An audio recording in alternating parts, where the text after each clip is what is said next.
তো আপনারা এখানে খালেদা জিয়ার বক্তব্যটা শুনলেন, তাই না? এখানে খালেদা জিয়া কিন্তু আচ্ছা, বিএনপির সাথে কি খালেদা জিয়ার সম্পর্ক টোটালি ছিন্ন হয়ে গেছে? খালেদা জিয়া কি এখন আর বিএনপিতে নাই? খালেদা জিয়া আসলেই বিএনপি থেকে আলাদা হয়ে গেছে।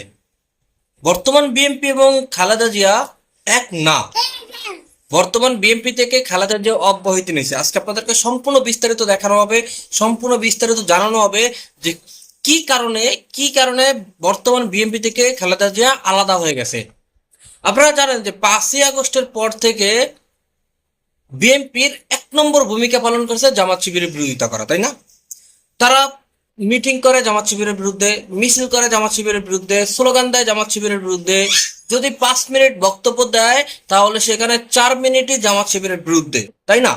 এটা কিন্তু আপনারা দেখে আসছেন যে গত 5ই জুলাইয়ের পর থেকে আজকে 1 বছর, 5ই আগস্টের পর থেকে আজকে 1 বছর সেম বিএনপির সম্পূর্ণ ভূমিকা হচ্ছে জামাত শিবিরের বিরুদ্ধে। বিএনপি কিন্তু এখন আর রাষ্ট্র নিয়ে ভাবে না। তাদের একমাত্র ভাবনা চিন্তা, তাদের যা কিছু করতেছে তারা সবকিছুই কিন্তু এখন জামাত শিবিরের বিরুদ্ধে। এখন এখান থেকে মানে এই কর্মকাণ্ড দেখে যে খালেদা জিয়া কেন বিএনপি থেকে বিভক্ত হয়ে গেছে। আপনারা আপনারা হয়তো বা জানেন যে এই জামাত ইসলাম কিন্তু খালেদা জিয়ার সাথে জড়িত ছিল, তখন ভালো ছিল। এই জামাত ইসলাম আওয়ামী লীগের সাথেও জড়িত ছিল, তখন কিন্তু তারা রাজাকার ছিল না। এবং 5 তারিখের আগেও কিন্তু জামাত ইসলাম রাজাকার ছিল না, তাই না? এখন খালেদা জিয়া আসলে কি বক্তব্য দিচ্ছে, খালেদা জিয়া জামাতের বিষয়ে খালেদা জিয়ার আসলে ভূমিকাটা কি, তার মনোভাবটা কি? তো চলুন আমরা ছোট্ট একটা ভিডিও ক্লিপের মাধ্যমে খালেদা জিয়ার বক্তব্যটা একটু শুনে আসি। এখন জামাতে ইসলাম রাজাকার খারাপ, তখন কিন্তু নিজামী সাহেবের সাথে ফটোগুলো যদি আছে মিটিং টিটিং এর, মধুর সাহেব ওদের সাক্ষী আছে,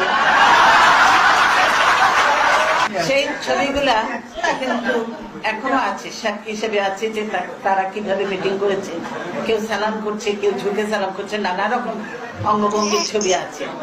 তো আপনারা এখানে খালেদা জিয়ার বক্তব্যটা শুনলেন, তাই না? এখানে খালেদা জিয়া কিন্তু তারা কিন্তু জামাতের যে সকল তৎকালীন আমির ছিল তখন কিন্তু তাদের সাথে খুব ভালো সুসম্পর্ক ছিল, খুব ভালো সম্পর্ক ছিল, তাই না? আজকে আজকে বর্তমানে বিএনপি যে আচরণ করতেছে জামাতের সাথে, জামাত শিবিরের সাথে, সেই আচরণ যদি এবং খালেদা জিয়ার ব্যবহার সম্পূর্ণ আলাদা, সাংঘর্ষিক না? যদি একই দলের ভিতরে দলের প্রধান যদি এবং দলের নেতাকর্মীর সাথে সাংঘর্ষিক থাকে তাহলে কি সেই দলের ভিতরে কি দলের নেতা অন্তর্ভুক্ত থাকতে পারে? কারণ একটা দল চলেই আপনার কর্মীদেরকে দ্বারা, তাই না? এখন কর্মী এবং দলের প্রধান যদি সাংঘর্ষিক থাকে তাহলে অবশ্যই দুটা দ্বিমুখী, দুটা আলাদা। আপনাদের কি মনে হয়? অবশ্যই কমেন্ট বক্সে জানিয়ে দেবেন এবং পাশাপাশি ভিডিওতে একটা লাইক দিবেন, শেয়ার করবেন এবং সাবস্ক্রাইব করে আমার সাথেই থাকবেন। ধন্যবাদ সকলকে।